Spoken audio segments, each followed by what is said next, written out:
নমস্কার বন্ধুরা, আপনাদের কাছে একটা ভিডিও নিয়ে এসেছি। ভিডিও শেষ পর্যন্ত ওয়াচ করবেন। তো এখানে রিজনিংয়ে কোয়েশ্চেন আছে। তো এটা কন্টিক্স কাজ লেগেছে।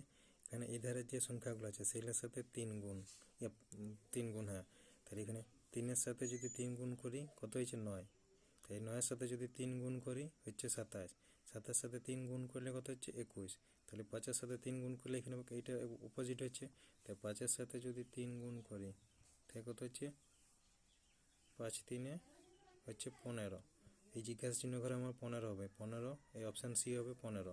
এধারে সংখ্যাগুলোর সাথে 3 গুণ করে অপোজিটে এধারে বিপরীতে হচ্ছে। নেক্সট, এখানে যে সংখ্যাগুলো আছে এটা এবার কন্টিক্স কাজে লেগেছে। 2 2 2 আর 3 যোগ করলে কত হবে 5 5 হয়েছে। তারপর 3 আর 5 যোগ করলে কত হবে 8 8 হয়েছে 8 হয়েছে। এবার 8-এর সাথে কত যোগ করলে 21 হবে? তাহলে 21 থেকে 8 বিয়োগ করলে হচ্ছে 13। তারপর 21-এর সাথে 13 যদি যোগ করে হচ্ছে 34। 34-এর সাথে 21 যোগ করলে 55। তাহলে এখানে আমার জিজ্ঞাসা চিহ্ন ঘোরাবো আমার হবে 13।